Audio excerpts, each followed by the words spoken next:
Saúdo a você, querido irmão, querida irmã, com a paz de nosso Senhor e Salvador Jesus Cristo.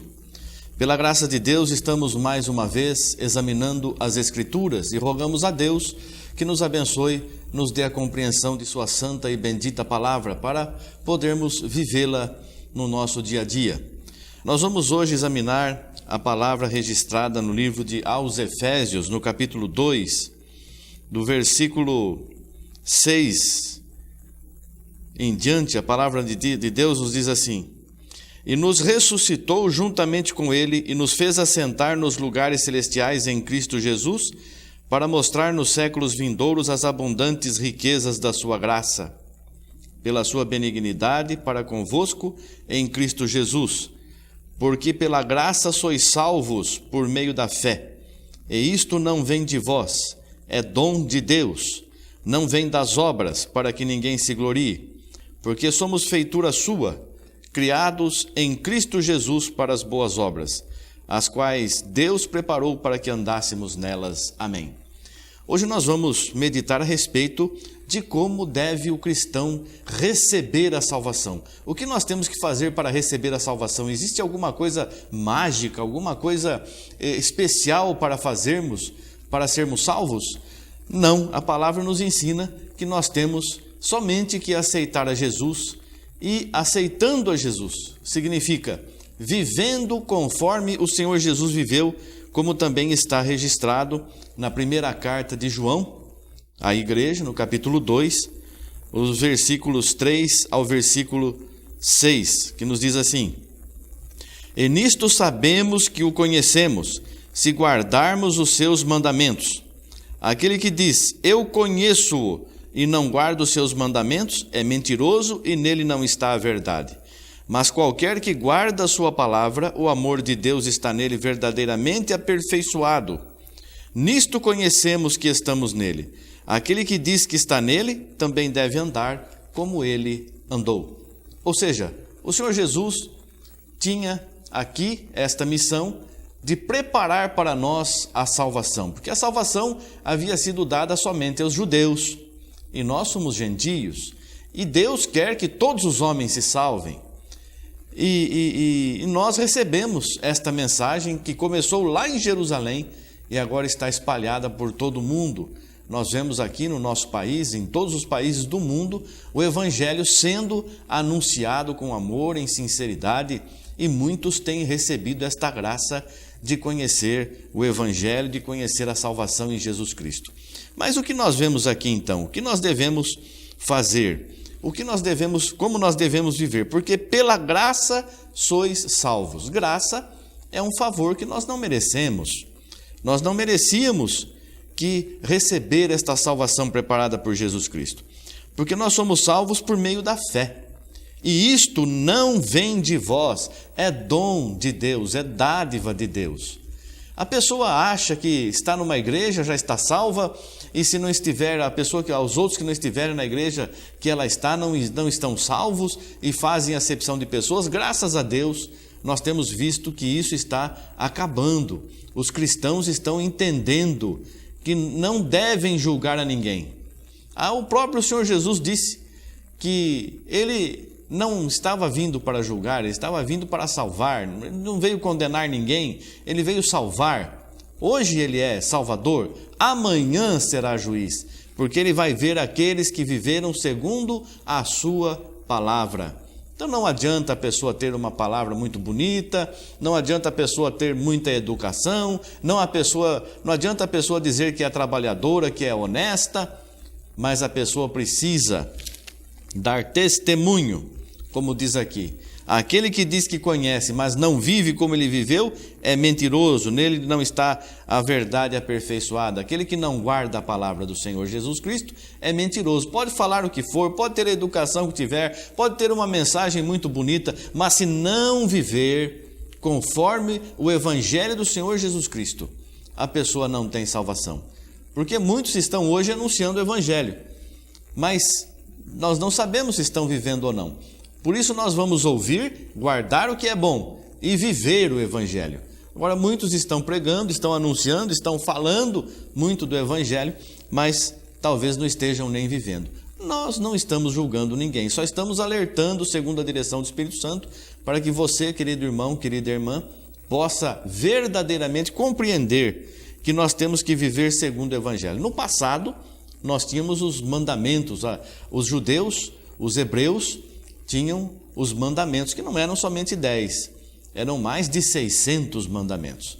E o Senhor Jesus falou que o mandamento só trouxe o conhecimento do pecado, mas não trouxe a solução do problema, que era a salvação eterna, a pessoa não precisar ficar fazendo sacrifícios continuamente. Agora nós temos o Cordeiro de Deus que tira os pecados do mundo. Então antes tinham os mandamentos e a pessoa tinha que ser obediente aos mandamentos, mas ninguém cumpriu os mandamentos. Os próprios apóstolos disseram: por que impor sobre os discípulos uma carga que nem nós, nem nossos pais conseguiram carregar? Então nós vemos hoje, o Senhor Jesus diz: um novo mandamento vos dou, amar a Deus sobre todas as coisas e ao próximo como a si mesmo. Lá no passado estava escrito: aquele que mentir será condenado, aquele que roubar será condenado, aquele que prostituir será condenado. Agora não temos mais isso. O Senhor Jesus não está falando mais de condenação, está falando de salvação. Aquele que amar a Deus sobre todas as coisas e ao próximo como a si mesmo, cumpriu toda a lei, cumpriu toda a palavra, cumpriu a vontade de Deus, esse tem salvação. Então não vamos mais olhar para o que é pecado, vamos olhar para o que é puro, vamos olhar para o que é abençoado, vamos olhar para o que é santo, para o que é agradável, não para aquilo que traz tristeza, divisão e morte, como os mandamentos. O Senhor nos livrou do mandamento da lei, do pecado e da morte. Nós temos agora o mandamento da vida. Aquele que olha para Jesus não está vendo as coisas erradas, está vendo somente bênçãos e maravilhas. Então nós temos que aprender a viver neste mundo, queridos irmãos e irmãs, você que nos assiste neste dia. Não olhe para as coisas que o inimigo está fazendo, porque o inimigo anda em derredor, bramando como leão, buscando a quem possa tragar. A palavra nos ensina que até o nosso pensamento tem que ser pensamentos bons, temos que ter pensamentos bons, pensamentos de crescimento espiritual, pensamentos de bênçãos e vitórias, porque isso alicerça a nossa fé. Muitas pessoas estão aí preocupadas com a saúde, preocupadas com as coisas materiais, porque ouviu alguém dizer que vai ter um grande problema econômico mundial, ou ouviu dizer que existe uma doença que está atingindo muitas pessoas. Isso pode fazer com que a sua fé seja abatida, você enfraqueça na fé. Mas se você olhar para Jesus, você vai ver que nós não merecíamos, porque isso é dom de Deus, como a palavra diz, nós não merecíamos, não é por nosso correr, não é por nosso falar, não vem das obras para que ninguém se glorie. Eu não vou fazer nada que mereça a salvação. Não adianta o irmão, a irmã querer fazer isso e aquilo para ser salvo, porque a salvação é dom de Deus, vem gratuitamente. Então, se você está olhando para Jesus, o mundo nós sabemos que jaz no maligno, ou seja, o mundo está morto no pecado. O mundo não é o planeta Terra, as árvores, as montanhas, os rios. O mundo são as pessoas. A maioria das pessoas estão olhando para essas coisas materiais. São poucos aqueles que estão preocupados com a vida espiritual, que sabem que um dia prestarão contas de suas vidas. Então você neste dia, irmão, irmã, você querido telespectador, você que assiste esta mensagem neste dia, você está sendo avisado por Jesus Cristo. Você está sendo alertado pelo Senhor Jesus. Deixe de olhar para as coisas materiais. Nós não temos aqui uma casa eterna. Nossa casa eterna é junto com o Pai, junto com o Criador, junto com Jesus Cristo, nas mansões celestiais. Nós estamos aqui apenas de passagem. Nós temos que compreender que as coisas aqui não são para nós nos deixarmos levar por essas coisas e desejá-las ardentemente. Nós vamos ver o que o Senhor quer de nós. Porque pela graça sois salvos, por meio da fé. Isso não vem de vós, é dom de Deus. Não vem das obras. Muitas pessoas praticam obras para serem salvas. Aí eu vou praticar esmolas, eu vou ajudar o necessitado, eu vou socorrer o aflito, porque eu quero ser salvo. Não é assim, irmão. Não é assim, irmã. A palavra nos mostra que nós devemos fazer por amor, não para sermos salvos, mas porque já estamos salvos. Então eu vou socorrer o aflito, o necessitado, com amor. Não é como se fosse uma obrigação. Eu estou fazendo um negócio com Deus, eu estou comercializando a minha salvação com Deus. Não vem pelas obras a nossa salvação, mas nós devemos ter obras. Aquele que é servo de Deus, serva de Deus, que serve a Jesus Cristo, ela vai praticar as obras do Espírito Santo que está em sua vida. Vai ter amor por todos, não só por aqueles que estão perto, aqueles que estão ao seu redor, ou aqueles que a pessoa conhece, mas vai ter amor até pelo que não conhece. Vai tentar ajudar e procurar ajudar a todos os necessitados, indistintamente de cor, religião e nacionalidade. Por quê? Porque Jesus é assim, e nós devemos andar como Ele andou. Ele veio no meio de um povo que era o único escolhido por Deus para ter a salvação, os hebreus. E Ele disse: eu não quero que somente este povo seja salvo, eu quero que todo mundo seja salvo. Veja o amor de Jesus por nós. Ele poderia muito bem não ter feito isso, poderia ter permanecido a salvação só para os judeus, mas Ele estendeu para todos nós, mesmo sem nos conhecer. E morreu por nós, mesmo sem saber se nós merecíamos ou não, porque todo julgamento é dado ao Pai. Então nós vemos que o Pai vai entregar nas mãos de Jesus o julgamento futuramente, como já entregou a palavra. E nós vemos que nós temos que servir a Jesus, porque nós temos que andar como Ele andou, tendo este mesmo amor, este mesmo carinho, este mesmo objetivo de vida.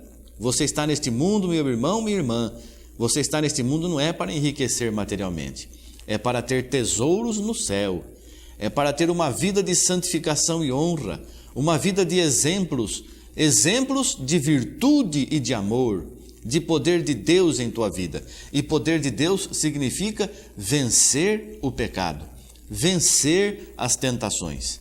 Então você tem sido escolhido, você tem sido chamado e Deus tem te abençoado. Tem até te suprido as necessidades, dado saúde e feito você ser vitorioso, vitoriosa em todos os teus caminhos. É para que você dê testemunho do amor de Jesus em tua vida, sem fazer distinção, sem fazer acepção.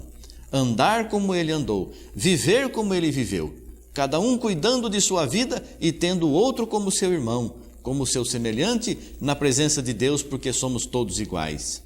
E assim o Senhor te abençoará mais, e nós estaremos vivendo na comunhão verdadeira, porque aquele que conhece a Jesus, que tem Jesus em sua vida, tem o amor de Jesus também. E Jesus nunca fez acepção de pessoas. Tinha comunhão com todos, todos que se achegavam a Ele eram abençoados. Então você hoje também recorra a Jesus, busque em Jesus a tua bênção, mas seja como Ele, não se feche a ninguém, não faça acepção de pessoas e continue servindo a Deus. Como que vai ser então? Será que vai acontecer uma bagunça aí? Tantas igrejas espalhadas?